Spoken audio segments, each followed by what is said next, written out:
We all know BookTok. We all know BookTok popular books. We've all been on BookTok. We're either on it or just taking recommendations from BookTok. Regardless, we all know that there are certain books that are super popular thank you to BookTok. So I'm gonna just talk about some of the books that I don't think I will probably ever read, my reasons why, and also talk about some of the series that I don't think I will be continuing. So let's just dive right in. This is more of a sit down, get comfy with me type of video. I just have my water here, grab a snack, grab a drink, let's get cozy. So we're gonna start off right off the bat with a pretty big, probably the biggest, most popular BookTok book ever. And this is actually a series, ACOTAR. So, A Court of Thorns and Roses. I don't think that's the first book, or maybe it is. I don't even know. Obviously, this is like the biggest book ever. It's everywhere. I would say probably It Ends With Us is the biggest book, and then ACOTAR is like second. But honestly, I have for years now wanted to read it, and I just never have. So now at this point, I feel like I'm just kind of past the hype, but also it just doesn't seem to align with what I want to read. This is more of a fantasy series. I heard it's kind of like a fairy tale retelling, which sounds really interesting, but the author herself, Sarah J. Maas, wrote this series when she was, or at least the first book, she wrote the first book like when she was in high school. So I don't know if that's necessarily something I'm super interested in, reading a book that was written by a high schooler. Now, to be fair, obviously it's super popular for a reason, so it must be good, but I have heard some criticisms that, you know, you can tell that it is written in high school sort of thing, and I don't know, at this point I just feel like the cons outweigh the pros for me to read it and to like actually commit to a whole series. I've also never read anything by this author, so obviously that doesn't really help because I have no idea what her writing's like. I really am just taking the criticisms and the hype kind of with a grain of salt because I don't know what her writing is like. So I feel like there are just better series out there that I would rather read and commit to. I'm not throwing out like her, what's the other, Throne of Glass series? That one I've heard is super good and probably more worth it. So I think if anything, I'm not even committing to saying that I will read that series, but if anything, I think out of her, I think 3 most popular series, I would probably lean towards that one and not ACOTAR, which is crazy because that's probably, like I mentioned, one of the most popular books like ever. Next up is Song of Achilles, which again, this is like OG BookTok, like 2020. This book has been popular for so many years now, and I see it everywhere still. Like, it still has hype. But the thing that scares me the most about this book in particular is the fact that it's kind of like Greek mythology, I believe. And I mean, I read Percy Jackson when I was younger. I enjoyed Greek mythology, but now I feel like I had a really bad experience reading Circe? I don't know what the title is, how it's said, but I read that and it took me so long to get through, and that is clearly, looking back, one of the books that I should have DNF'd, but I was kind of in a not DNFing type of moment, so I didn't DNF it.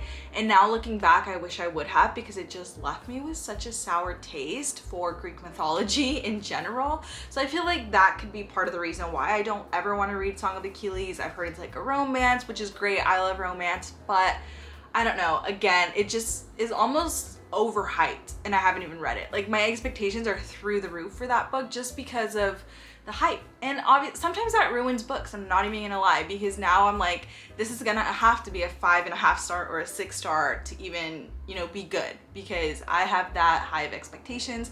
When everybody unanimously loves a book, it's almost a red flag. Or for years, like, it's just so popular that I'm like, my expectations are way too high. I wish I like just picked it up, 3 people recommended it, then I would be like more inclined to read it.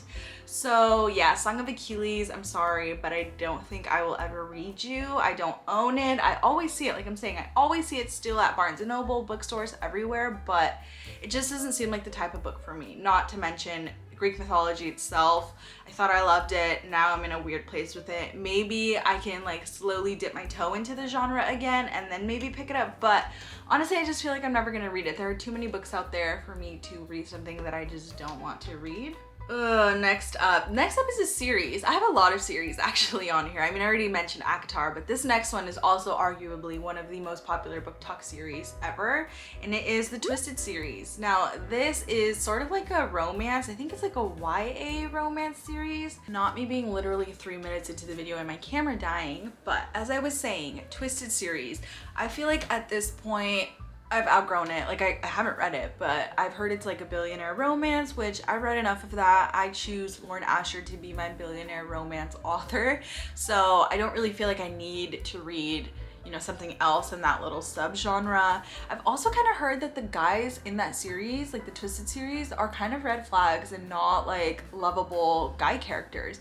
And honestly, after reading so many romances, the romances that convinced me and I love the most are the ones where the guys are literally just sweet, pure, vulnerable, like just men.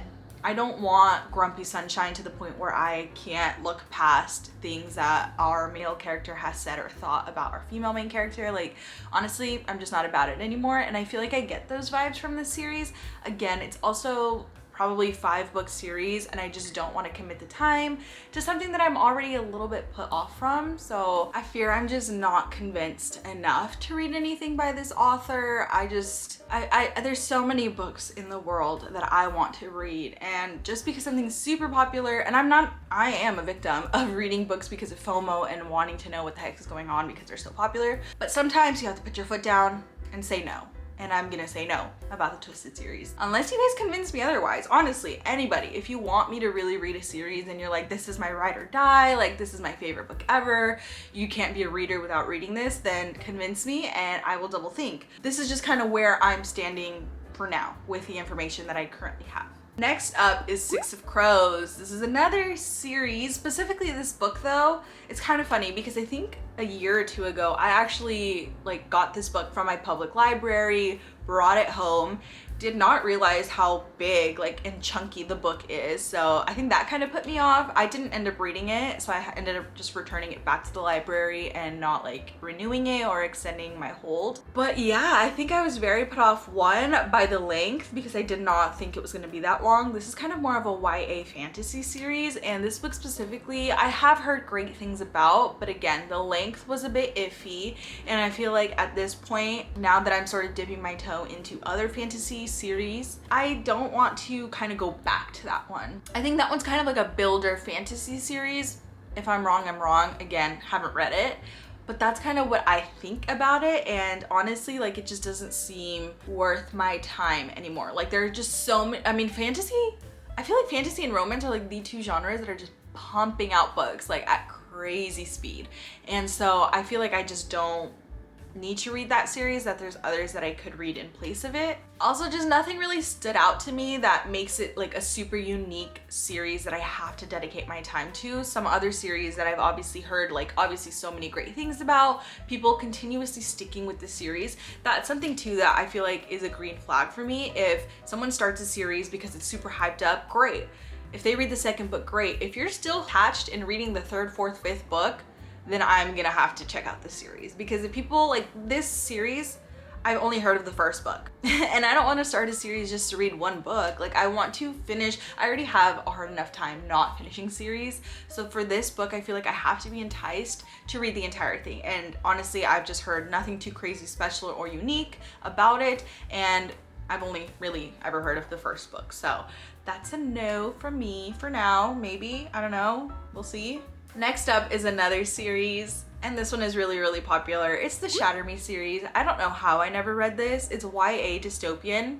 Maybe that's why. I don't really read or like, you know, gravitate towards YA or dystopian. I feel like I've maybe read 2 dystopian novels ever. So I guess I'm not too surprised that I haven't read this series. I'm just more so surprised that it's so popular and I have never read it because of that, if that makes sense. Not my genre. Probably the number one thing about this series is that YA dystopian, I just am not super interested in that. This one is also a super long series, like over 5 books with novellas and everything. And again, like, I'm not doing all that unless I like hear no flaws, because I have too many series already that I'm in the middle of and that I want to start. So there's just like no chance that I'm gonna start this one if I don't hear everyone rave about it and not one single negative thing.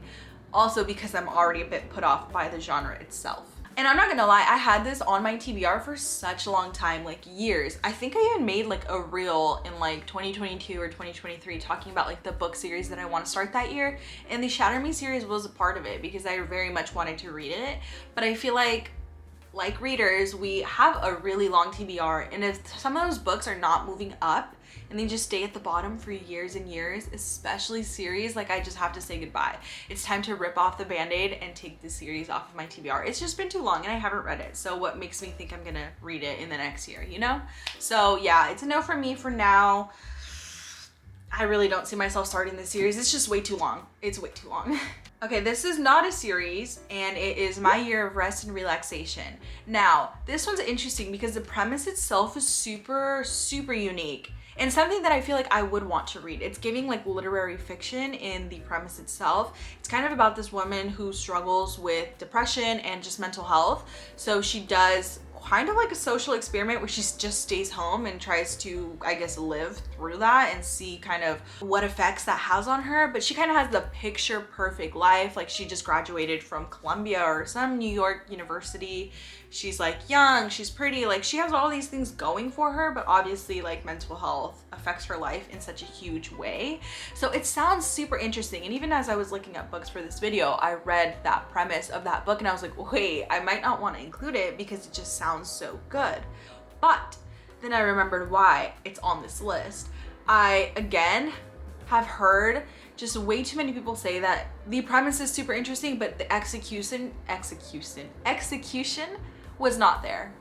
And again, like that is so disappointing to hear. That's probably like one of my biggest red flags about a book, is that if it sounds really good, but then the actual like first comment and most common comment is that the author just didn't execute the premise. Like, that's why I want to read the book, is because the premise sounds so interesting. So if you're telling me as a reader that you just thought that the premise wasn't well done, then I don't want to read it anymore, right? Like that, I think this sounds like common sense. So I think this one's gonna stay off of the TBR and probably not get added onto it. I also, while I was looking it up, I'm not gonna lie, I obviously stumbled upon its Goodreads, and the rating did not convince me. It did not do itself any favors. It's like 3.6, which is not the highest, you know? And again, I don't usually look at Goodreads ratings because I do know that they influence me, so I try not to. But I mean, I was looking this up because I wanted to reread the premise, just kind of get a feel for what I thought about the book, and it just convinced me that I do not want to read it. So unfortunately, this is staying off of the TBR. Next up is a romance, and it's Say You Swear. So this one's interesting because this one, like Six of Crows, I actually did pick it up from my library once, took it home and everything. First of all, literally picking it up at the library, I was like embarrassed, secondhand embarrassment. The cover, like, please do not be putting real life men on the covers of romance books. Like, I need cartoon animation ones. I don't want to see what I'm supposed to be imagining, if that makes sense. Like, I want to draw my own conclusions, and like, what? I don't want to walk out of the library holding this book. Like, I literally was like, oh my god, this is so embarrassing. Like, let me throw this in my trunk, slam the trunk, and get in and drive home, because that is so embarrassing. So that was red flag number one. Number two is the length. This book is like 500 plus pages. It is so long. And for a romance, a thriller, you don't have to be that long. Like, yeah, there may be lots of story to tell, but no. And honestly, another reason why I don't want to read this book is because it's kind of like a college, maybe a sports romance. I mean, the guy on the front looks like an athlete, so I'm assuming it's a college sports romance, part of a series. Now, I'm currently reading Boys of Tommen. Is that not the same? Like, that's just too similar for me to be diving into two series that have essentially like the same genre. And obviously, I don't know, that might be misconstrued, because obviously you can dive into like 4 fantasy genres, but these two just seem too similar. And I'm already into the Boys of Tommen series. I'm on book number 2. This one I would have to start from this beginning. I have heard though that this book unanimously is almost like loved. It is so good, but again, I just feel like for me it's past its time. Like, I should have read it maybe back then. I haven't, and so I probably won't in the future, just because I don't feel a need to kind of read that book, if that makes sense. I'm telling you, that guy on the cover was like a huge red flag for me. I was like, no, why are you doing this to me? Like, I should not be embarrassed picking up a book. And then as my arm was weighing down because it was so heavy, like 2 red flags before I even sit my butt in the car, like that's not okay. Okay, now we're gonna kind of dive into some series that I won't be continuing. So series that I have started, but I just don't want to finish. And I really don't have too many of these because I didn't do too much research into this. I just picked off 2 off the top of my head. Like that's how you know I will not be continuing them if like they're at the top of my head, like they are ready to go. The first one is the Natural series, which is a little sad because I did really enjoy the first book, honestly. Like I rated it maybe 4.25, 3.75, somewhere along those lines. And that's a great rating. I actually really enjoyed the first book. But after reading the first book, like I really have not thought about the series since. And I just don't see myself picking it up anytime soon. Like I don't feel the need to continue it, you know? Like even where it ended, I was like, cool, like I feel like I don't even really remember the ending. I do remember the ending, but I don't feel like I remember it like being a cliffhanger or me having to pick up the next book, right? So I feel like as a standalone, like it was good, it was entertaining. I would recommend it, don't get me wrong, but as a series, I don't see myself continuing it because I don't feel the need to. I don't feel like I'm missing out on anything. I already know if I read the whole series, it wouldn't be my favorite series ever. And I don't want to say that and people think like, oh, then why are you reading like other series if not every series is going to be your favorite? But I don't know. I just feel like this one isn't going to stand out for me. Again, I haven't read the entire series, so I don't know that. But that's just the vibe I'm getting. If I'm wrong, I'm wrong. I'd just rather read something else, to be honest. And now this next series, not my favorite. The Summer I Turned Pretty series. I don't even know if that's what it's called, but I honestly remember one night just scrolling on Target's website and I just ordered the whole series, the whole little 3-book series. And I was very excited for it. And I read the first book, very short book, which is always, you know, a positive, honestly. I hated, well, okay, that's a strong word. That's a strong word. Let me calm down. I did very much disliked Belly, who is our main character. And when you don't vibe with the main character, it just throws everything out of whack. Like you don't want to root for them. You don't want to read their story. Like, you know? So that's probably my biggest beef with this book is I just did not like Belly. I mean, she's like a high schooler, so obviously that's its own thing. It's YA romance. YA. I'm not saying YA is bad. It's just not my favorite, right? So it's already YA and she seems very much like a high schooler who's very immature and I just did not like her. Like I didn't like the way she thought things through. Just was not a fan of her. So obviously that does not help in me wanting to read the series. Also the fact that it's like a love triangle between brothers, like it's a little icky. Like, I feel like, yeah, I don't know. I don't want to read that, honestly, at all. Like, after the first book, I started the second book, got maybe 30 pages in and was like, I'm good. I don't need to read this. Like, I don't want to read this. So, I still have this series. We'll probably be unhauling it soon because I don't need it. I'm not going to read it. If I want to kind of dive into that world, I can check out the show, which is always positive. Again, I started the show, watched a few episodes, and then stopped watching it. But maybe with the hype of, I think a new season's gonna come out soon, maybe I'll dive back in. But as for the series itself, like the book series, I don't think I'll be reading it. I'm just not a fan. There's so many other books that I just can't wait to read, and that's just not one of them. So I'll be passing. But that's it. Those are all my hater thoughts for the morning, which is kind of crazy because it's literally the morning and I'm here just talking smack about all these books. But I mean, again, just not for me. For other people, of course. If you think I'm wrong, let me know. Give me some, you know, positives, some pros, some green flags, if you will, about some of these books that I mentioned, and maybe I'll rethink it. Because they're honestly just ones that I'm like, I probably won't ever read it. But some of them I do have beef with. Most of them I don't though. So just let me know what you think. And thank you so much for watching this little sit down video. I missed having these. I feel like I haven't really done one of these since like Bookmas. So yeah, thank you. And I will catch you guys in my next video. Bye.